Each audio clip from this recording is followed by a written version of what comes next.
ಇಂದು ವಿಶ್ವ ಕ್ಷಯರೋಗ ದಿನ. ಕ್ಷಯರೋಗ ಕುರಿತು ಜಾಗೃತಿ ಮೂಡಿಸಲು ಹಾಗೂ ಕ್ಷಯರೋಗ ಮುಕ್ತ ಸಮಾಜ ನಿರ್ಮಾಣ ಮಾಡಲು ಪ್ರತಿ ವರ್ಷ ಮಾರ್ಚ್ 24ರಂದು ವಿಶ್ವ ಕ್ಷಯರೋಗ ದಿನ ಆಚರಿಸಲಾಗುತ್ತದೆ. ಡಾಕ್ಟರ್ ರಾಬರ್ಟ್ ಕೋಶ್ ಅವರು ಟಿಬಿ ಬ್ಯಾಕ್ಟೀರಿಯಾವನ್ನು ಕಂಡುಹಿಡಿದ ವಾರ್ಷಿಕೋತ್ಸವದ ಸ್ಮರಣಾರ್ಥ ಈ ದಿನ ಆಚರಿಸಲಾಗುತ್ತದೆ. 2023ರಲ್ಲಿ ಒಟ್ಟು 1.25 ದಶಲಕ್ಷ ಜನರು ಕ್ಷಯರೋಗದಿಂದ ಮೃತಪಟ್ಟಿದ್ದಾರೆ ಎಂದು ವಿಶ್ವ ಆರೋಗ್ಯ ಸಂಸ್ಥೆ WHO ತಿಳಿಸಿದೆ. ಈ ವರ್ಷದ ವಿಶ್ವ ಕ್ಷಯರೋಗ ದಿನದ ಘೋಷವಾಕ್ಯವು ಹೌದು, ನಾವು ಟಿಬಿಯನ್ನು ಕೊನೆಗೊಳಿಸಬಹುದು, ಬದ್ಧರಾಗಿ ಹೂಡಿಕೆ ಮಾಡಿ ಮತ್ತು ತಲುಪಿಸಿ. ಕ್ಷಯರೋಗವನ್ನು ಕೊನೆಗೊಳಿಸಲು ಏಕೀಕೃತ ಮತ್ತು ಸಂಘಟಿತ ಜಾಗತಿಕ ಪ್ರಯತ್ನದ ಅಗತ್ಯವಿದೆ ಎಂಬ ತಿಳುವಳಿಕೆಯನ್ನು ಪ್ರತಿಬಿಂಬಿಸುತ್ತದೆ.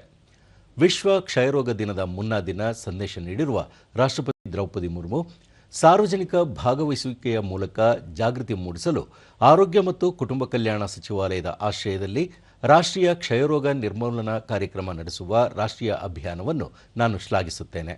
ಕ್ಷಯರೋಗ ನಿರ್ಮೂಲನೆ ರಾಷ್ಟ್ರೀಯ ಮತ್ತು ಜಾಗತಿಕ ಆರೋಗ್ಯ ಸವಾಲಾಗಿದೆ ಎಂದು ಹೇಳಿದ್ದಾರೆ.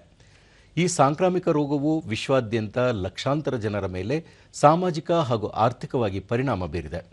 ಕ್ಷಯರೋಗ ಕೊನೆಗೊಳಿಸಲು ನಮ್ಮ ಒಗ್ಗಟ್ಟಿನ ಪ್ರಯತ್ನಗಳು ಮತ್ತು ರಾಷ್ಟ್ರೀಯ ಕ್ಷಯ ನಿರ್ಮೂಲನಾ ಕಾರ್ಯಕ್ರಮದ ಅಡಿಯಲ್ಲಿ ಜಾಗೃತಿ ಅಭಿಯಾನಗಳು ಕಳೆದ ದಶಕದಲ್ಲಿ ದೇಶದಲ್ಲಿ ಕ್ಷಯರೋಗ ಪ್ರಕರಣಗಳಲ್ಲಿ ಭಾರೀ ಇಳಿಕೆಗೆ ಕಾರಣವಾಗಿವೆ.